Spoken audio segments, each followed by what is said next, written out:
So, hi everyone. Thank you for joining us today. I'm Lawrence, the chairman for the Hong Kong Boating Industry Association, and I'm also on the board of the HKBIA Executive Committee. I also help oversee the operations for China Pacific Marine, a boat dealership in Hong Kong. I would like to thank our honorary president, Paul Zimmerman, for preparing the first talk on the post-Mangkhut protection works, providing shoreline protection for vessels and shelter for vessels. So 2020 has been a great year for most boat brokers and manufacturers in our sector, with lots of companies reporting record sales as we all opt for boating as a healthy, socially distanced activity. However, it has also been a particularly turbulent situation for the charter and the media sectors, which have been heavily impacted. Other sectors like shops and distributors have also seen a decrease in sales compared to the year before. So hopefully, since we've sent a letter to the Transport and Housing Bureau and the Marine Department for support for our industry, hopefully the new COVID relief measures announced yesterday and the new COVID subsidies for the charter sector will help those in need in our industry. Before we begin, and for those that are new to HKBIA, I would like to go through a background of our association and what we have done since the second half of 2020. So we established ourselves in 2018, so we're almost in our third year. We have over 35 members now, I think. We have Stepping Stone as our new member, and we have Fontaine Pajot joining us very shortly. We have 4 categories of membership: honorary members, platinum members, gold members, and standard members. And in essence, we are representing all sectors of our industry, ranging from shop distributors, boat brokers, all the way to media and specialized PR. And within our association, we channel all these sectors into our 5 sectorial committees, ranging from environmental advocacy, standards, to boats and charter. I'll just give you a general overview of the general structure of our association. And as I mentioned, a lot of the sectors, the 8 sectors, all channel into the 5 council members. And this is how we get a good overview of the industry. This year, our council consists of the following people. Myself as a chair, Andrew from Ronsel Development as our deputy chair, Andrew Barkley from Stepping Stone as our new honorary treasurer. And I'd like to take the opportunity to thank our previous treasurer, Louise Connolly, who has been integral in helping setting up the HKBIA, and also actually has been trying to organize this event in 2020, but we got postponed due to COVID. So now we're looking into a web format instead. But hopefully when the restrictions ease and vaccines are distributed, we can have a networking event shortly. So just to go through, we have the 5 different sectors: environmental advocacy. We have Ngong Hong from Express Marine, Jamie from Senki, Alan Reed to look over moorings and marinas from Royal Hong Kong Yacht Club, Vianney from Beneteau Group to look over boats, and Eva from Simpson Marine to look over the charter sector. We also have our honorary secretary, Richard Oakley from Inns & Co, and our immediate past chair, Simon from Stormforce Marine, and obviously our honorary president here today, Paul Zimmerman from Designing Hong Kong.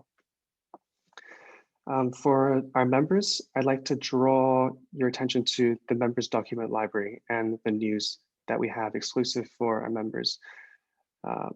We include the letters that we send to the government, which includes our latest letter to the Marine Department as well as the Transport and Housing Bureau to seek for more support for charter boats as well as for the media sector, which have been hard hit during COVID.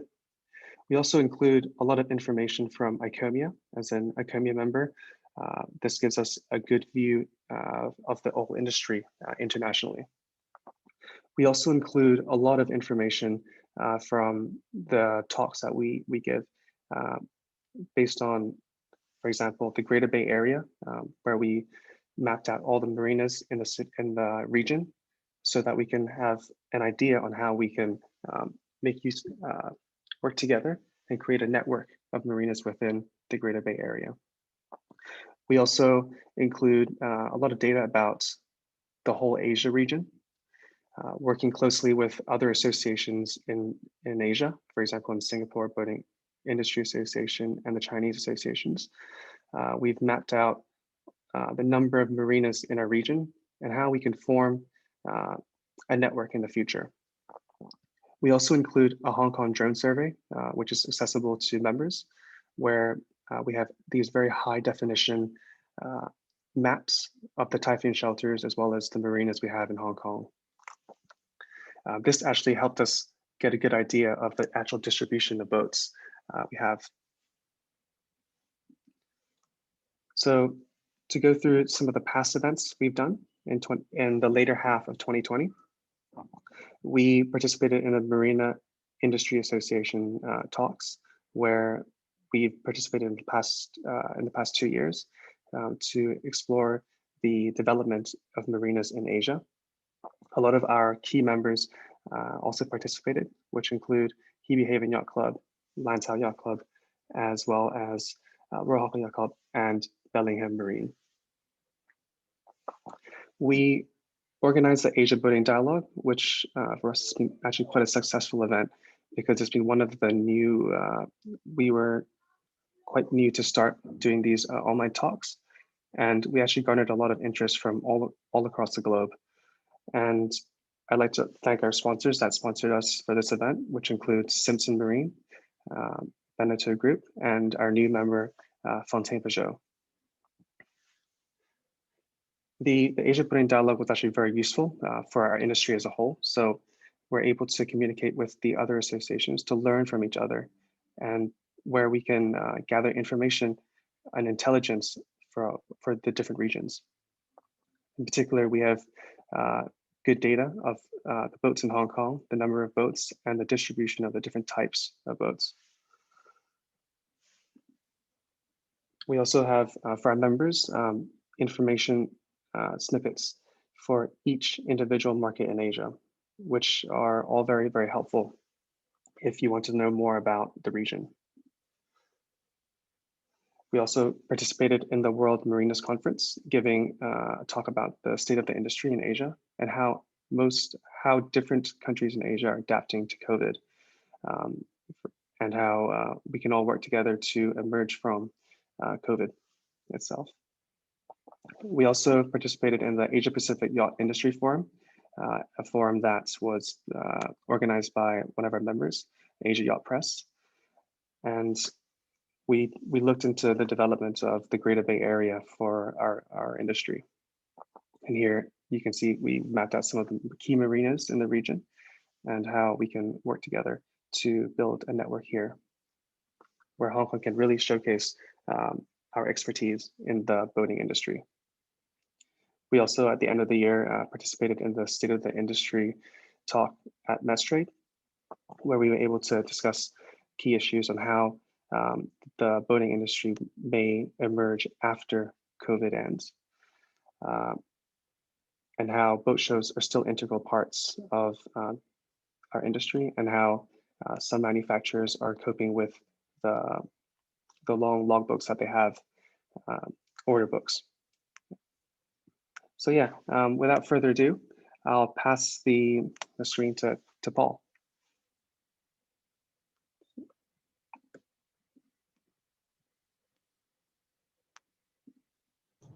Make sure I unmute myself. Thanks for the introductions. I will go and dive straight into the presentation on the issue of Mangkhut and on facilities for marine supporting users along our waterfronts. Let me just find my screen.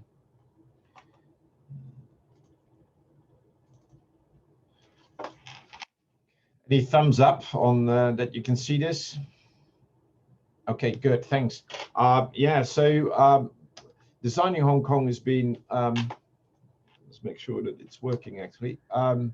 So first of all, there's the Mangkhut damage.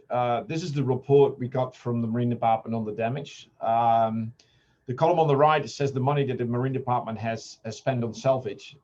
But I think more interesting for us is that number 474. So that's the number of watercraft that got wrecked or that were found. So these are the total numbers here. And you see the breakdown and the areas identified where the damage took place and where the crafts were found. So I think these numbers are impressive in terms of the damage that was done to the to boats and other watercraft in Hong Kong because of the typhoon. I think there are people in our waiting room. Will you, Lawrence, let them in? Okay, good. Just going on from the Mangkhut damage to then typhoon shelter, where we have proper sheltered space. The Marine Department is still of the opinion that we have sufficient sheltered water in Hong Kong. We have long disputed that's the case. And I think the other point that the Marine Department has made now is that they will start managing specifically the use of sheltered water in terms of the treatment of non-PVs. And I think that started with Kwun Tong because the typhoon shelter was filling up with PVs, pleasure vessels, and the commercial operators started to complain about that. So we're getting this really hard segregation about how we can use these typhoon shelters. When we look at Mangkhut in the use of the typhoon shelters, you can see that basically all typhoon shelters were fully used except for Hailing Chow. And for anybody in the industry, that's obvious that Hailing Chow is a highly inappropriate typhoon shelter for a lot of vessels. It's far away and it's difficult to get out of. And when the weather flares up, it's even more difficult to get your boat over there. So it's not an appropriate typhoon shelter for a lot of the boat users in Hong Kong. But I think the more interesting one now is, of course, that Hailing Chow and the future of it is now in doubt. The Hailing Chow is going to be part of the Lantau reclamation project, so it's going to disappear. And that means that the Marine Department can no longer use this kind of total area of sheltered water argument to say that we have sufficient sheltered water, which we basically never had. And with Hailing Chow gone in the future, there is an absolute requirement that we identify new sheltered water within Hong Kong. And the pressure must be up. And I think we'll have to all remind government that with Hailing Chow now under review because of the Lantau reclamation projects, it is now adamant that government must make a clear strategy to identify alternative sheltered areas and develop them completely and wholeheartedly, which they so far have not been willing to do. So there is a climate change working group on infrastructure, and I think that is also a good starting point because, of course, you got what Mangkhut reminded everybody of is that the severity of weather events is going to increase. We may not have as many bad events, but when they occur, they can be really bad. And that's kind of the prognosis that the observatory has made, that we may have fewer events, but the events that we're going to have are going to be far more severe. So there is a real good reason to review breakwaters and shorelines and their how they are protected. There is an update done for the Port Works Design Manual, and the current review that's on the way will further look at the Port Works. So it is a really good time for anybody that is in the boating industry to really get the voice out into government. So it is the right time for all of us to speak up. And when I say all of us, I rather have the Hong Kong Boating Industry Association take up this role rather than designing Hong Kong. And I hope that people can pick up the baton from the work that so far we've been doing. Government has undertaken a consultancy study, and when they announced it in 2018, it was for 24 months, so it was supposed to end at 2020, and it's been repeated several times. At end of 2020, the outcomes will be published, or at least the study was completed, but we're now well into the beginning of 2021. So the question really on government is when are you going to come out with this study? And from our perspective, that study should not only look at where's the threat and what are the technical, like where do we really need to improve the protective measures. The issue is, I believe also, then how are you going to do it? So for example, in Deepwater Bay, if we want to improve the protection of Deepwater Bay and the golf course and the beaches and the road is essential for the south side, then if we're going to do it there, then maybe we should also fix the road, and we should also fix the parking, and we should also fix the beach, and we should then make that an integrated project that looks at all of that, because there's little space to do anything else. So that the management of that project needs to be part of whatever outcome of the study. It cannot just be where is it going to be dangerous, where do we need to do something, but it's also going to be, must be saying how we're going to do it. So we have expressed that to government, but I'm not sure whether it's going to be heard. So we'll have to really, when the consultancy study comes out, we have to really pay close attention to that aspect. So as I said, the study's been commissioned. They will evaluate short, medium, and long-term defense measures for protecting low-lying areas and windy locations. And then there is a suggestion that they will be looking at cost effectiveness. So let's just see when the initial findings are coming out. As I said, they've been promised end of 2020 several times. So we're all waiting, and I think it's urgent because this summer we're going to get another super typhoon, and it would not be good that we haven't even started on taking some of these protective measures, and we're waiting for the study. So I think it's upon government to hurry up. We started actually as designing Hong Kong really seriously looking at mooring areas for vessels in 2013, and we looked at lots of different ways of increasing mooring areas. After I became district councillor, I've been also taking some of these ideas into the district council, especially of course the south side, because I'm the southern district council.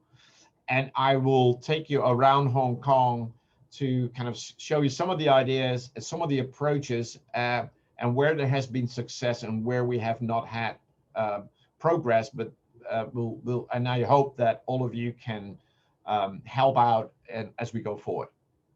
So Aberdeen Harbour is basically full and is an important harbour. It is well protected. Mangkhut has shown that how little, we got a very little damage here, although we had pretty much a direct hit. And so it works extremely well. It has a good shelter, and we got through quite well. And what we have always suggested is that we expand the harbour. So you see here on the bottom, the suggestion for a location of a new breakwater. And in that way, we can increase the size of that shelter, and then we can have more boats there. And we can put the breakwater even further out, and then we have even more boats. Of course, the water gets deeper, so the cost of the breakwater goes up if we go further out. But in addition to the issue of making sure we have sufficient shelter water for boats, I think the argument today that we are using goes further. 60% of the jobs in the southern districts are around Aberdeen Harbour. And every boat that you put in the harbour and allowed to be berthed there is not a job. or 2 jobs. And we have lost a lot of jobs in Aberdeen with COVID and with tourism, and we desperately need new jobs. So it's not just about sheltered space for boats that we desperately need. We need jobs too. And so the economic advantage of allowing more boats here is the multiplier effect is quite strong. It will also be tied in really nicely with the Fullerton Hotel, and I'm sure that Sign on Land would love to have another private marina, the same way as Kerry has a private marina. So part of this water may be private, and part of this water may be public. But anyway, the good thing is, this is a protest we did in 2013 saying we need more moorings. So you see Candy Chand on the left, and a number of fellows that you might know very well from Aberdeen. The policy address in 2020, government has now said that they will explore the expansion. So this is good, and everybody has to really push government that we move ahead with that quickly. 1, we are short of shelter. 2, we need jobs in the Southern District. So 7 years, 8 years, but there is progress. Another area I'd like to put your attention to is this is at Tung Chung and the Tung Chung West reclamation that is in progress as it is today. This is a fairly recent satellite shot that this Google has on their system. This was their original plan that government had. When they came out and asked the community in 2013 about reclamation around Hong Kong, and they had all these different proposals, all these different locations, and this is the plan that one of the plans that was in that package. We submitted a proposal to government with this analysis pointing out the existing locations where pleasure boats are moored in the Tung Chung area, which are inadequate. I mean, these basically boats are unprotected when they moored in these locations, and a lot of them are kind of kaidos or fishing boats and sampans, and so they're smaller craft, but there is no shelter for them, and they are subject to weather conditions, and you can see them all over the place in the area. Tung Chung. So we pointed this out that there is a real demand for sheltered water using these photographs that we grabbed basically from satellite images that are available online. And then we had these photographs from the hikers and others. We had all these, this is the one that I took when I went hiking to Tung Chung to Tai O. So he took this photograph. So we really made the case to government that there is a real demand and a need to address the need. So we submitted this alternative as an amendment to the government reclamation proposal, so that when you do a reclamation, don't do a straight line reclamation, but put a mooring facility right in there. And this is what is currently the final plan. So although it's not as big as we had hoped, and at least it's not a straight line reclamation, and we've got a mooring area included. So second success, we can sway government to provide more sheltered space. It might not be quick, but we can get it done if we put that pressure on and we come up with ideas and good reason for increasing that. We have at that time, a long time ago, and I expect government has forgotten it, other ones also, like this one at Sunny Bay. We kind of identify the pier that is like Sunny Bay area that should be kept open. So you might create a sheltered area around the pier instead of just cutting it out with a straight line.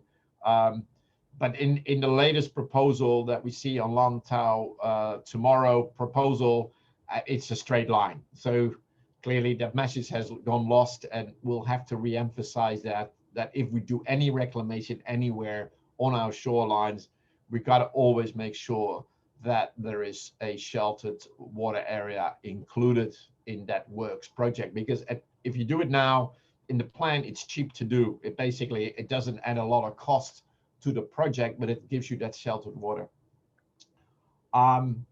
In Kwun Tong, I mean, it's by nature, after the Kwun Tong waterfront was taken over from the paper handlers and the metal handlers recycling operations, and they were pushed to Rambler, and government took it over for enhancement under the Harbourfront Commission. The water use changed, and basically the market has filled it in.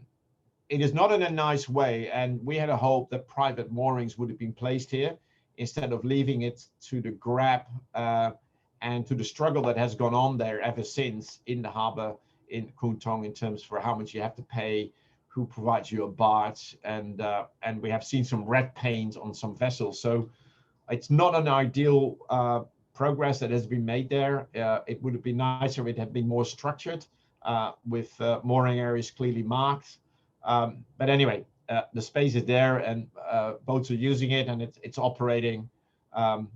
So this was our plan at that time that we submitted years ago. That of course didn't really get where we wanted to be, but the Marine Department has kind of updated their fairway charts for Kwun Tong, and the Development Bureau and the Energizing Kowloon East Office has these proposals on the designation of the users of the water, not necessarily in favor of moorings. I must say, they're looking at using shelter water for water sports activities, which would basically go against the possibility of having permanent moorings there and fixed moorings there. So again, it's a discussion where we need to be actively involved to make sure that the areas for water sports can be in the fairway on the north when there is a grace, and there is no need to not have any moorings at all. So we need to make sure we're in that discussion as a boating industry, as boat owners and users, to make sure that we participate in this. This is 2019, different users proposed for the co-use proposals for the Kai-Tak Typhoon Shelter, and it talks about where to anchor, what areas for water sports, and so on, and for water recreation. So I suggest that the Hong Kong Boating Industry Association and its members and everybody who's interested really takes a close look at those ideas and gives government further input, because nobody else is speaking for you unless you do yourself. Then maybe go on to Tai Tam Bay. So Tai Tam Bay, at that time, we pointed out that we wanted this water back. At that time, the caisson building for the East Tunnel was completed, and it was laying idle. Government ignored it, and they used then this caisson, again for caisson building for the West Tunnel, and then they now they have used it recently again for the rail tunnel, and it was almost going to be used for storing rocks coming out of the mountain work they're going to do in Sha Tin for building the sewage treatment plant inside the mountains at Mao Shan Sha Tin. Unfortunately, we've given through some pressure via the District Council, they have changed their mind, and in the latest policy address, the government has now agreed that this area will be used for a water sports center. So again, by paying attention to these opportunities and having them on the list over time, we now have a government commitment that this sheltered water is going to be used for water sports. How it will be executed, we don't know yet. In the last statements, we have seen that it will be the Home Affairs Bureau to decide. So, well, let's see how that pans out, but we'll have to all speak up on what we like to see for that water body that is already sheltered and would give us some protection for certain watercraft immediately. Just some other things that we've asked but haven't gone anywhere. This is the Tai Tam Tuk raw water pumping station, which is up for a revitalization under the Antiquities Monument Office. But this is, of course, this pier is a main access, a public access to the use of Typhoon Bay. But as you see, the area here on the red dotted line, all of it is going to be part of this revitalization project. But when you read the revitalization project, there is nothing in there that says you got to keep the pier public, you got to make sure that this supports marine users in Typhoon. None of it. And we have raised it, but it hasn't been done. Now, they haven't appointed or identified, they have a number of proposals in, I think 9 out of my head, for the reuse of these beautiful buildings there. But I think we should all be speaking up for public right of use of that pier and the road that goes to it. The Typhoon Reservoir Road and the connection, the parking area and the pier should remain a facility that allow and enables the use of Typhoon Bay. It's an important piece of infrastructure for the constructive or for use of any water activities in Typhoon. So I think we should be very careful with what the ultimate outcome is going to be of the allocation of this building to an NGO or somebody to use it. So keep your eyes open and speak up on the issue, because this pier is an important one to use. The other piers are kind of private, and there's all kind of chicanery going on there about how you can use these piers in Typhoon. Then we had a whole bunch of crazy ideas in 2013. We kind of suggested that maybe Stanley Bay should become a typhoon shelter. That hasn't gone very far, but why not? And maybe it's not the right place, maybe it is the right place.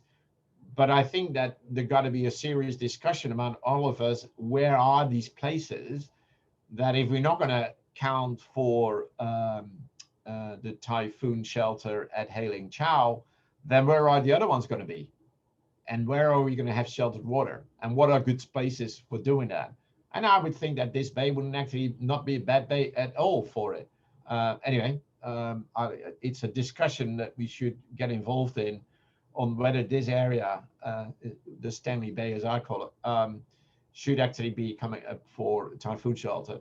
I must say that with the opening of the pier there, the marine activities and the industry has gone up a lot here. So there's a lot of boating tours or fishing tours going off to Po Toi. You know, once you've got a pier, once you've got a facility like this, it really promotes a healthy growth of marine users.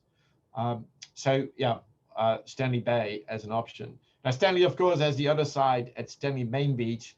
And my big question really is, can we convince the Sea School that that big pier that they have, that becomes a pier, that it becomes a public pier from which to water sports boats, all the different water sports activities there can launch.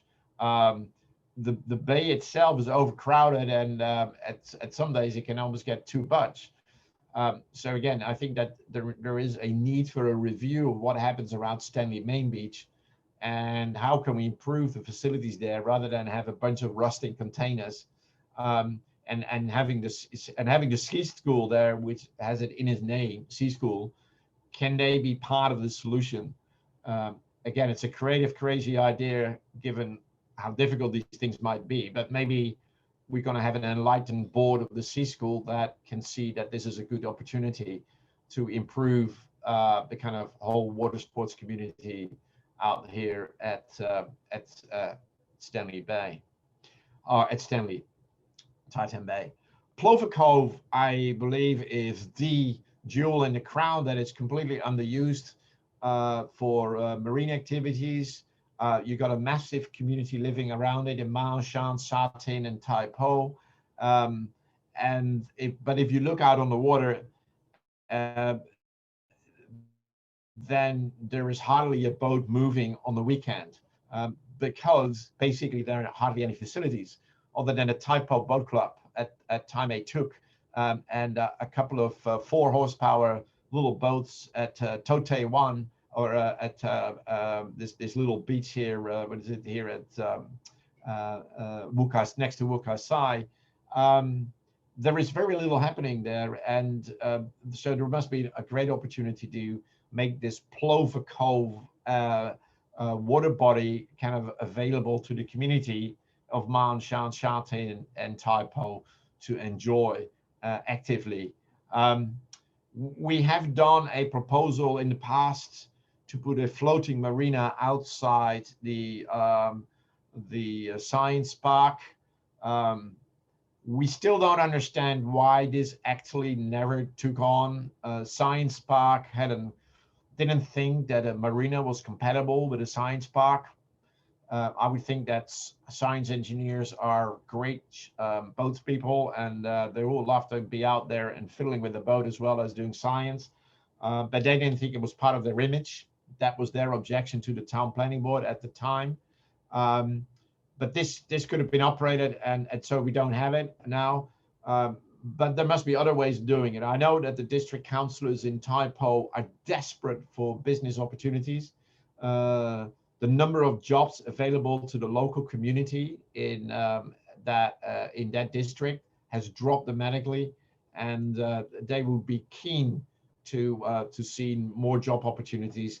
And I think Tola Harbour, seeing how empty it is compared to Sai Kung, as the other side of the mountain, there is a great opportunity and a great community that would enjoy the water if we can provide proper facilities there. Maliushu reclamation, again, there's a straight line here, so we came back and said, why don't you put a bay area in there? But Maliushu reclamation currently is not proceeding. But if it would go ahead at any stage, then that would definitely be a good moment to say, okay, let's put a facility in there, sheltered water. The other side in Sai Kung side, there is everything around that sheltered water, sheltered cove that needs to be rethought, because that is not as helpful as it is, because it's. I think there is if you try to get an insurance on your boat, you'll have an issue because it's not properly sheltered. So something needs to be done about Shelter Cove. What we had looked at in the past is the plans the government has to put the sewage treatment into the mountains. They then want to redevelop the area at the Marine Police East Divisional Headquarters and create more land for development. And then with that, to build another breakwater, which I think would be a good idea, because the Sai Kung town center, the harbor of Sai Kung basically, is overcrowded, and it would be a great opportunity to expand that and make sure we have more sheltered water there. And even if we're not going to create land and we're going to move the sewage treatment works, I think there's still a good reason to really look at at how to place the breakwater so that this can become a typhoon shelter, and not just having an open water. So Yimtin Chai, I don't think is a really good shelter to get through when the storm comes in, and we see that it's one of those typhoon shelters that doesn't easily fill up, because how do you get in and how do you get back out again to go home and be safe?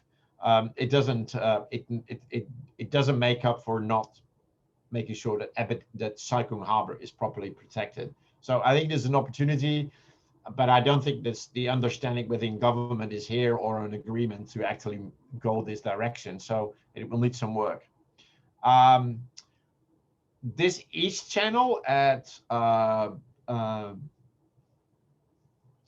here at Junk Bay, outside Sai Kung, Chang Kwan O, I think is a great opportunity to look into. And the community has already embraced it for marine users. We had years ago suggested that this area should just become a sheltered water that is properly managed and recognized as an area for moorings.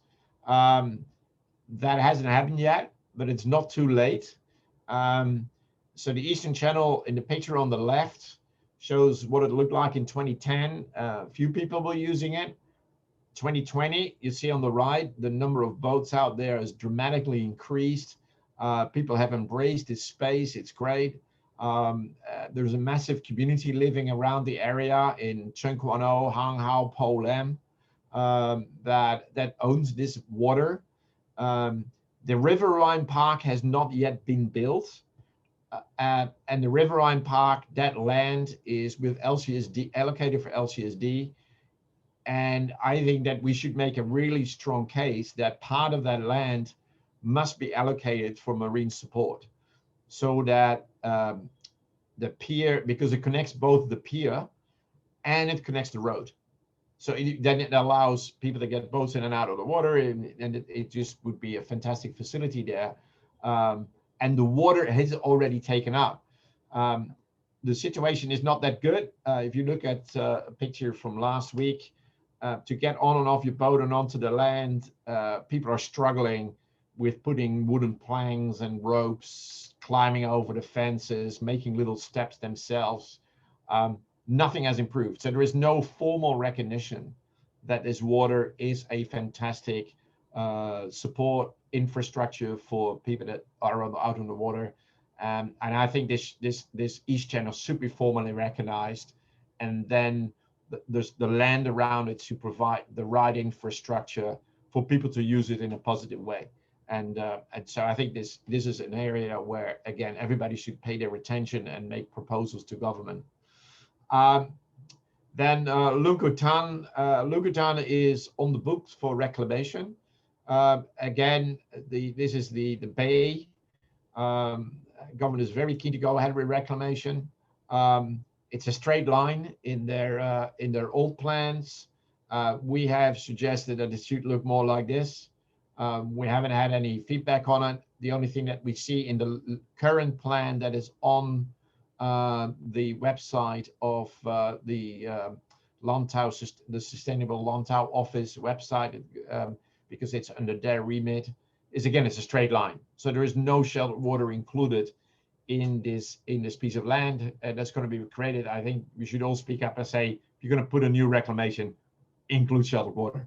I mean, it seems to be, it's the lowest cost solution to creating sheltered water space around Hong Kong, if you include it immediately when you do a reclamation. We've raised the other issues, which is this one, and that's basically the idea that in Europe or in the States or Australia, people will put a surfboard on the roof of a cheap car and put it in the backyard. In Hong Kong, you can't take the surfboard on a minibus. You can't take it into the lift of your housing estate. You can't take it on the MTR. Basically, you're stuck unless we provide facilities on those shorelines for people for storage of the water sports equipment. Now, I'm not sure any of you has seen the storage facilities for water sports equipment on our shoreline, but they are rickety facilities, quite often unauthorized land users, rusting, exposed to the elements. There is almost none of it that is properly protected, and even the ones that that are somewhat protected, they are not really. And who's looking after them? Sheko Back Beach was badly damaged in Mangkhut. All the boats were wrecked.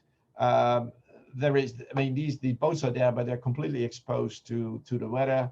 Nobody's looking after this. There is no infrastructure, no support within government to say, let's create a space here and let's create some facilities for them. The repair have taken place and they fixed the shore, but they haven't created any facilities for the boats. So there is no support for it unless we ask for it. The Dragon Boat guys, I guess we should go definitely reach out to them, because they are kind of suffering the same, although Dragon Boats, because of this cultural aspect, are better recognized than other kind of small boat users, or they tend to get some spaces. But again, if you look at Aberdeen Harbour, I mean, how do you get your boat into the water when you have to take it from the wrecks, and you need to get a crane in, you have to get a truck in with a crane and so on. And here the guys are looking at the crane that is using putting the Dragon Boat just down here. So not ideal at all. The Hobie Club got wrecked in Mangkhut, and basically they have rebuilt to pretty much the same standards. Victoria Recreation Club badly damaged, and they have a hard time convincing government that they're going to be shore protection work done really quickly. Otherwise, with the storm this summer, they're going to be wrecked again. And there is no infrastructure. There's nobody where they can go. Not Home Affairs Bureau, and nobody is helping them to say, okay, we'll help you. Lands Department says it's not them. CDD says it's not them. HAB says it's not them to do this. So we have a hole in government in terms of getting support for this, and we need really to kind of make sure that the industry and all of us come together and make a real common strategy and become a voice for this to be done. So after the small boats, there's one more little thing. I mean, landing steps is important to get those sorted out everywhere. And I just put this map up because on the south side we're working on it, and we may get something now with the Reinvigorate Island South office that is being set up. We might get a better route into the Development Bureau and then into CD Port Works to make sure we get some proper landing steps. But there are no landing steps at Deepwater Bay. It's a massive facility. A lot of people going over the boat, but there are no proper landing steps. There are no proper landing steps in Repulse Bay. And actually, there are no proper landing steps in Stanley Main Beach either. So we need to get them sorted out, and we need a real strategy around Hong Kong. Where do we need the landing steps? Yeah, I said Deepwater Bay is unfit for purpose. Under the district minor works, it took 8 years, but we have been upgrading this little pier, which doesn't exist on the maps, and we have been able to put some extra concrete on it, but basically it hasn't improved because we're still very much in very shallow water here. So there's very few vessels that can make use of this now that it's fixed. That's the another view. And Repulse Bay, these jetties are breakwaters. They're not to go in and use as landings. They're unfit for landings. So that's a big issue. And then finally, the trouble doesn't stop. West Kowloon Cultural District, the government is planning to put in 2 landing facilities so people can get in and out of West Kowloon Cultural District, but they don't have landing steps. If you look at the bottom here, this southern landing facility, and this is hot right now because we have to give comments on it as Harbourfront Commission. This is a ferry operator facility where you can let the gangplank go up and down, but there is no landing step. And when we asked about it, basically there was no intention from Marine Department, CDD, or the West Kowloon Cultural District to put in a landing step. So that means that if you want to go in with a junk, with a party boat, with a water taxi, you know, then you have to go all the way around to Yamate Typhoon Shelter, which is a half-hour walk from the bars and restaurants that are being built.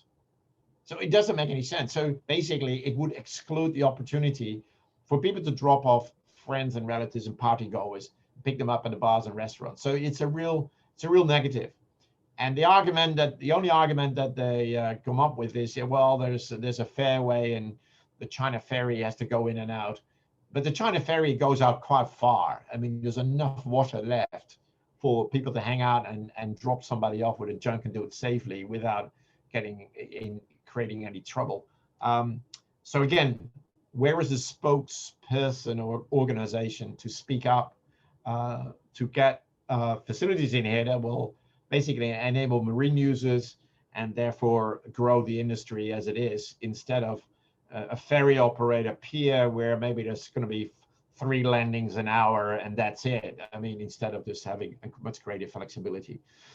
This is the state of affairs, the way I see it, and my perspective on it is you know, any questions you have, but I hope through this presentation that I can broaden the group that will take on the baton for all of these issues and help us kind of get a voice out with government on on real good quality infrastructure around our shoreline.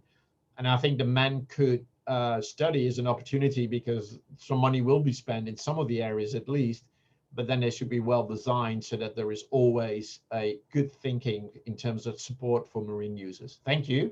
And I open it up for any question and comments and so on. Lawrence, I have a question. Yeah, please. Yeah, Paul, one of the things that you said, you used the words a few times, and to me it's government speak. Can we try and change the whole thing about sheltered water space? Because the government, for government, sheltered water space is what they have to provide to the boating, and I mean everybody in a boat in Hong Kong. And this is their catch-all, because Hailing Chow is considered sheltered water space. What we need to stop doing is saying sheltered water space and saying mooring space or sheltered mooring space. Because every time we say sheltered water space, the government say we got plenty, because they got the big white elephant that they built in Hailing Chow. So just if you can change saying that. Thank you. Okay, I take it. Will change my wordings. I will. No, point taken. I think you're right. I mean, the point really is, I mean, they will use any excuse not to do something, and the Marine Department takes a very limited view on their responsibility, as long as the traffic is safe and vessels are safe.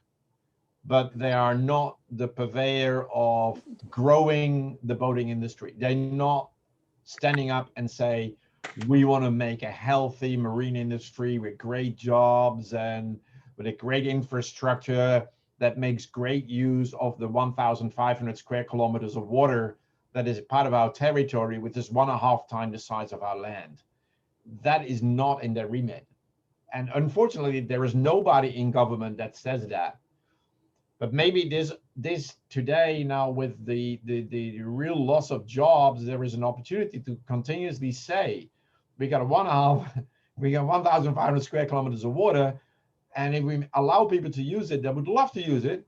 It is, as I think Lauren said, is the only industry that really has grown during COVID.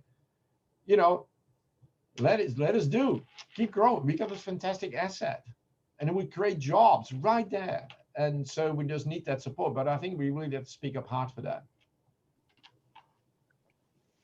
Yeah, you're preaching to the converted there. But the problem, what I think the problem is, that you have a Marine Department that most of the guys making decisions, and I'm probably going to get into trouble for saying this, but most of the guys that make decisions either don't know what they're doing, they're in there because they're administrative officers, or they're going to retire soon and they don't want to rock the boat. They don't want to have any more nastiness coming out of the ombudsman because they don't know what they're doing. They really are not interested in the our small sector, is what they call it. And this is what has to change. And the problem is as well. I agree with that. You know, it's all right. So don't rely on your Marine departments. Leave them to be the technical guys, and we have to find another route into government. And I think one of it is jobs, recreation, and I think one of the things that we see with Invigorate Island South is that this whole marine recreation is an agenda item under the Invigorate Island South under the Development Bureau, and expansion of the Aberdeen Harbour, the building of piers is in the list that went into the policy address. So I think there's an opportunity there to tap into that and try to see how we can broaden that around the territory. You know, so let's take this opportunity that is now provided to find an angle to speak up for the industry. I think you're correct. The problem, I think, is who do we try to talk to? Because the Marine Department is just a department. They're supposed to be looked after by the Transport and Housing Bureau. And you talk to anybody in the Transport and Housing Bureau about marine and they don't want to know about it. It's a queer situation where we have Hong Kong, which is one of the biggest ports in the world, one of the biggest shipping registries in the world, and the Marine Department is run by an administrative officer. Yeah, as I said before, I mean, that's focus on and invigorate Island South and focus on the Harbour Commission for Victoria Harbour, and then at least those are two angles of both with the Development Bureau, and there is they understand, they want something, so let's build on that and then see what else we're going to get done. I mean, we got to start with what we have. We can't change government, but I think one thing that we, as a strategy, I would also suggest. And I was going to look for a photograph that I took in Aberdeen Harbour the other day, and I'll try to put it in my PowerPoint as quick as I can at the bottom. We have to look after the small people. You know, there is a suggestion that the people that benefit from more boating activities are only the rich, and I think that is absolutely wrong. If you go around Hong Kong, what I see a lot, it's not just the rich, it's everybody that goes out on the sampan and go fishing. We're not talking about the rich people.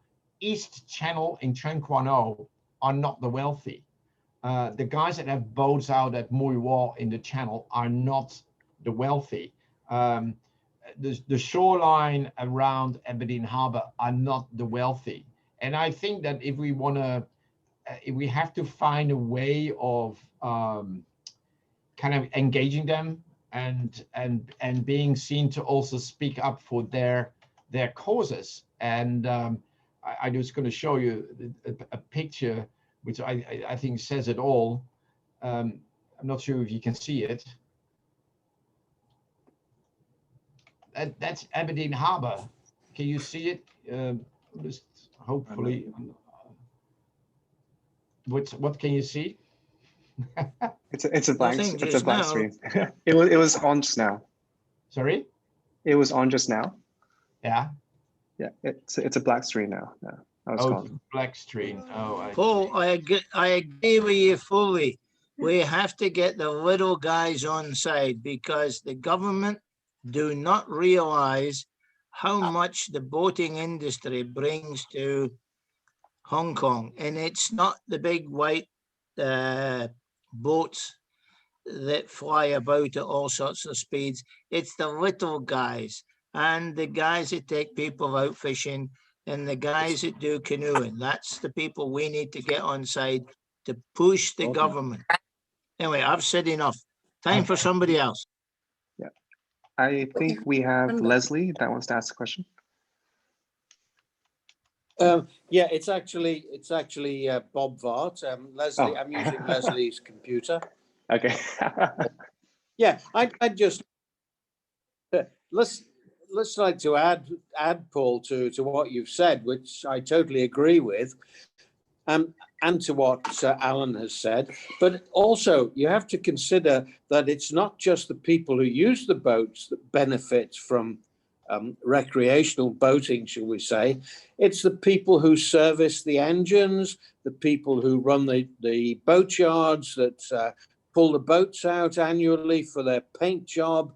It's the boat boys who work on them and clean them. It's the shops that provide them with their refreshments and their food to go out on their junk trips. You know, loads and loads of people benefit from the boating industry. And we need to get this across to government because they're so blinkered about it. I was once in my younger days, you know, looking at ship finance, ship management finance. And somebody came up with a an estimate that for every cargo ship sailing the seas, it provided jobs for 100 people. Well, I think, you know, we could do a similar study for recreational boats and see how many jobs each boat supplies on average to the people of Hong Kong, and then try and get that across to government. It's not, as Paul says, it's not for the rich, and it's not just for the guys who go out fishing. You know, it's for all the people who provide the backup for these boats. So that was all I had to add. It's not really a question, just an addition. Thanks. Yeah, thank you. Yeah, I mean, I think Paul's talk has been very inspiring, and I think you're right. We need to group up together and work together to begin to talk to the government about these different opportunities. I think within our association, we can look at also setting up our own working group into this and begin to really engage specifically on this topic. Yeah. I think we have a question from Ryan, and then I think we can close off after this. Yeah, there are two participants who raised their hands. Yeah. Hi there. Can Paul, Lawrence, can you hear me okay? Yes, perfect. Good. Hi, Paul. Thanks for the presentation. That was really a great roundup of the shoreline situation in Hong Kong. You sort of talked a little bit about how some district councillors or local government officials were quite keen on jobs that might be created. You know, from creating better, more usable shoreline structures, making things more suitable for boating people of all types and classes and sizes. I just wonder if you could expand a little bit, you know, on what you're hearing from other district councillors and other local government people in Hong Kong. Are these people allies for the HKBIA? And to what extent can these people be involved and have an impact on the kinds of issues we're talking about? Well, I mean, the relationship between district councils and government is a little bit awkward right now. But I think there are in particular for Tola Harbour, there is a good opportunity to work with the local councillors, and I think they're not going to be. I think they're going to be very welcoming to any ideas that would put more activity into their economy there.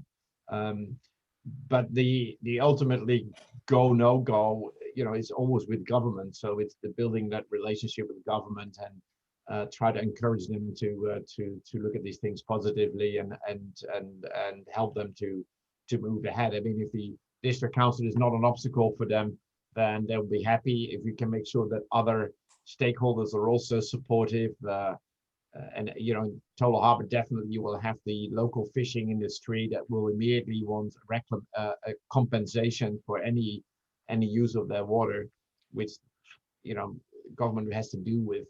But it means that you will have to make sure that there is some outreach has been done to minimize the pain for government to even get started on an idea in that area.